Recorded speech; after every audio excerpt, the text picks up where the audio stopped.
Viernes de la tercera semana del tiempo de Adviento. Lectura del Santo Evangelio según San Mateo, capítulo 1, versículos del 1 al 17. Genealogía de Jesucristo, hijo de David, hijo de Abraham. Abraham engendró a Isaac, Isaac a Jacob, Jacob a Judá y a sus hermanos. Judá engendró de Tamar a Farés y a Sará, Farés a Esrom, Esrom a Aram, Aram a Aminadab, Aminadab a Naasón, Naasón a Salmón. Salmón engendró de Rahab a Boz, Boz engendró de Ruth a Obed, Obed a Jesé, y Jesé al rey David.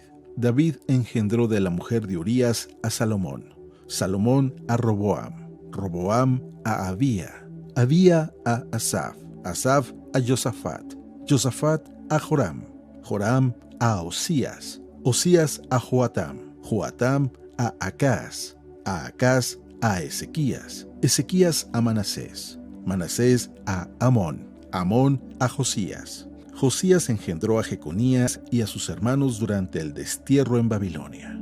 Después del destierro en Babilonia, Jeconías engendró a Salatiel, Salatiel a Zorobabel, Zorobabel a Abiud, Abiud a Eliakim, Eliakim a Azor, Azor a Sadoc, Sadoc a Akim, Akim a Eliud, Eliud a Eleazar, Eleazar a Matán, Matán a Jacob. Y Jacob engendró a José, el esposo de María, de la cual nació Jesús, llamado Cristo.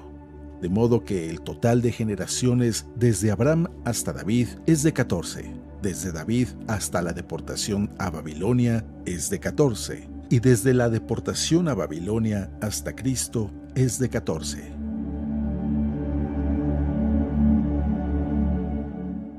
Palabra del Señor.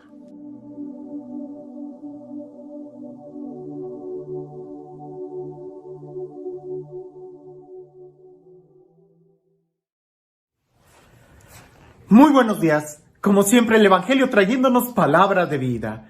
No cabe duda que el Evangelio, la palabra de Dios, cuando la leemos, cuando la escuchamos con un corazón dispuesto a querer escuchar la misma voz de Dios, se convierte en alimento para nuestra alma. De la palabra de Dios encontramos fuerza para seguir adelante, para no desviarnos ni a derecha ni a izquierda, sino seguir adelante en este plan maravilloso que Dios tiene para cada uno de nosotros. Que seamos felices, que disfrutemos su amor, que vivamos en su presencia. En este tiempo de Adviento, donde nos estamos preparando para recibir a Jesús en su segunda venida, pero también para celebrar la Navidad. Y lo voy a decir y lo he dicho una y otra vez, nosotros no celebramos fechas. Lo que celebramos es un acontecimiento y como nos queremos preparar para este acontecimiento, le tenemos que poner una fecha. Pero el acontecimiento es que Dios se hace hombre. Dios se encarna. ¿Para qué? Para hablarnos directamente nuestro idioma. ¿Para qué? Para poder salvarnos, para enseñarnos el camino, para poder pronunciar su palabra directamente a nuestros corazones. El día de hoy en el Evangelio no lo voy a leer por dos razones. Una, porque si lo leo, creo que corro el riesgo de detenerme en el primer renglón y empezar a explicar cada nombre, lo que significa el nombre que ahí está. En el Evangelio el día de hoy es la genealogía de Jesús, es decir, nos va a describir quiénes son los que están en la línea de las generaciones de Jesús, sus antepasados. Y digo que me tardaría mucho y correría el peligro de detenerme, porque quizás si lo leemos rápido, lo vas a sentir que es un evangelio muy largo, o vas a sentir que no tiene sentido, que incluso son nombres tan raros que se dividen en generaciones y que puede ser, si no estás familiarizado con esos nombres, con la historia de la Biblia, puede ser que esos nombres no tengan mucho impacto para ti. Como cuando ves los nombres de tu propia historia, cuando empiezan a ver los álbumes de fotografías y te dicen, mira, este es tu tío, este es fulano de tal, él es el que vino. Tú dices, no, pues no lo conozco, se me hace aburrido. Pero cuando tú escuchas y conoces cada nombre de esa historia, se habla de un drama de la vida. Se habla de una historia de salvación donde hay todo. Hay personajes en esta línea que son y que fueron muy loables, personajes heroicos, santos. Pero también hay otros personajes que dejaron mucho que desear. Personajes que más bien parecía que iban arruinando la historia. Y fíjate bien, estamos hablando de la genealogía de Jesús. Estamos hablando de los antepasados de Jesús. Sabemos claramente que Jesús nunca cometió pecado. Incluso radicalmente, la carne que Jesús asume en su encarnación tampoco cometió pecado. Estamos hablando de la Inmaculada Concepción de María, porque era necesario que Jesús, sin cometer pecado, pudiera pagar por todos los pecadores. Era necesario que la carne que Jesús asumiera no tuviera pecado para que esta carne fuera la que soportara el castigo que a ti y a mí nos trae la paz. Pero eso no le quitó a Jesús el que la historia en la que Él se encarna había mucho pecado, había mucha traición, había mucha maldad, personajes muy buenos y personajes muy malos. Déjame lo digo en una caricatura. Si nosotros tuviéramos el álbum fotográfico de todos nuestros ancestros, es posible que tú quisieras quitar algunas fotografías o eliminar algunos nombres de decir, ay, ¿te acuerdas de este tío? ¿Te acuerdas de este momento? ¿Te acuerdas de que sucedió esto o aquello? Es muy posible que tú no quisieras recordar y que nadie supiera quiénes eran los que de tu historia, de tus familiares. Eso no sucede con Jesús. Incluso el evangelista los escribe. ¿Por qué? Porque es parte de la historia. Y podemos decir que lo que no se asume no se redime. Por eso es importante que en cierta manera tampoco nosotros eliminemos nada de nuestra historia, sino que podamos decir, es nuestra historia, es nuestra vida, es nuestra familia. Pero quiero llegar a otro punto más. Porque a veces nosotros malinterpretamos y pensamos que lo que hicieron nuestros familiares es nuestra culpa. Y no es así. O peor aún, que lo que hicieron nuestros padres o abuelos nos limita el día de hoy. Y tampoco eso es cierto. Es verdad que lo que hay en nuestra historia puede de una u otra manera tener influencia en nosotros. Eso sí es verdad. Por ejemplo, aquello que dicen, hijo de tigre, pintito. Aquello que dicen, de tal palo, tal astilla. O sea, es cierto. La familia y la forma en cómo vive tu familia puede influir en ti. Pero ojo, jamás te va a determinar. Son tus propias decisiones las que marcan el rumbo de tu vida. Y eso lo vemos claramente en la historia de Jesús, en la historia de Él, que es santo. A pesar de que en su historia, de sus ancestros, hay luces y sombras, esas sombras no fueron capaces de opacar la luz que Él iba a mostrar. A pesar de que en la historia de la vida de Jesús, de los ancestros de Jesús, hay muchas limitaciones, traiciones, hay maldad, hay pecado, eso jamás limitó a Jesús. Al contrario, pareciese que Jesús asume toda la historia para Él poder redimirla. ¿Cuántas veces no vienen conmigo personas y me dicen, Padre, es que cuando yo era niño, mi papá, mi mamá abusó de mí, me golpearon, no me mostraron amor, no me mostraron cariño, y ahora por eso yo soy de esta manera, todo hosco, guardo tanto rencor? Ay, yo los dejo hablar y después les digo, respira profundo. Qué bueno que te das cuenta.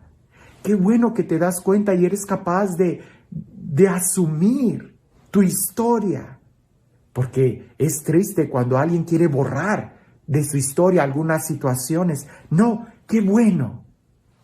Pero qué malo que te engañes creyendo que eso tiene poder sobre ti, que eso te limita, que eso te determina. No, no es así.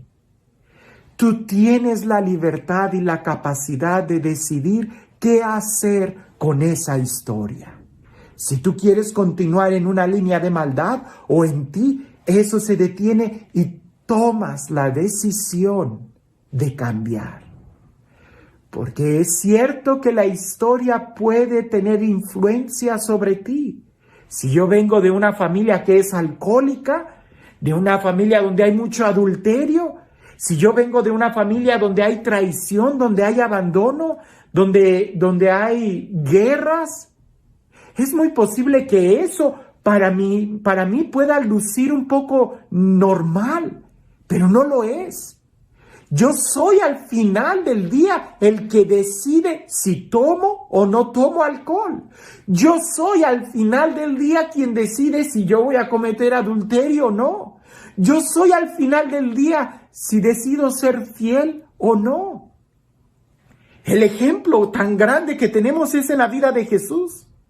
Sí, él viene de María, que es santa, y José, que es santo, y pudiéramos decir que también Joaquín y Santa Ana, los abuelos de Jesús también eran santos. Sí, pero sigue para arriba. Vas a encontrar personajes en la vida de Jesús que verdaderamente eran renglones torcidos, pero cuando tú logras poner esos renglones torcidos en las manos de Dios, Él es quien puede escribir derecho. Cuando tú logras poner todas tus pasiones, tus miedos, tus traumas en las manos de Jesús, Él puede hacer que se escriba derecho. Tú eres al final el que decide cómo quieres vivir, si influenciado o eres tú quien decide. El ejemplo que me gusta poner es cuando tú vas en el tráfico. Es verdad que el sol y la gente puede estar manejando muy mal y pueden influir en la forma en cómo tú manejas, pero no te determinan. Quien determina cómo tú manejas eres tú quien tiene el volante. El que esté al lado podrá estar manejando muy mal, pero eres tú quien toma la última decisión. Date cuenta de cómo es tu contexto familiar.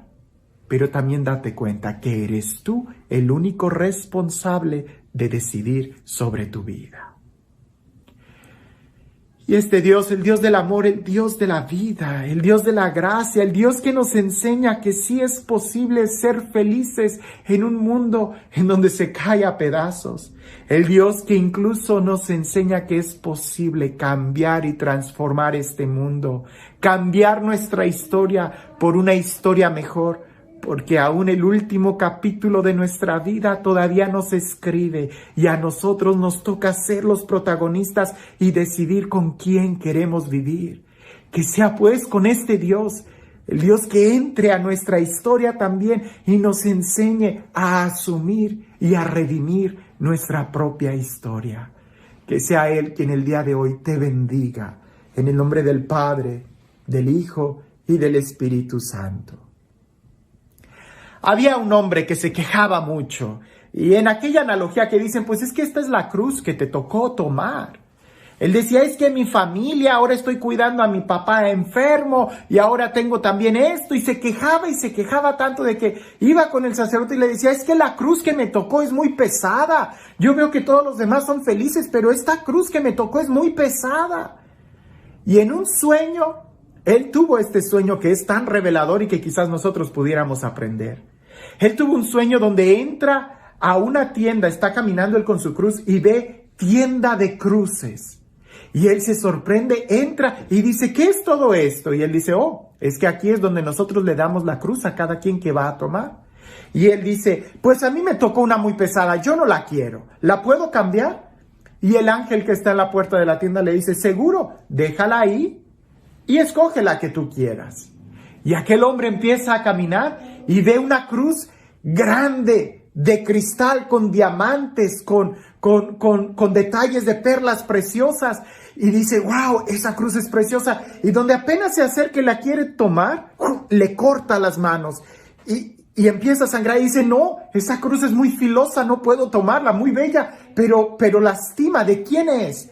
Y el ángel le dice, esa es la cruz que le tocó al Papa. Y él dice, no, el Papa es santo, yo no.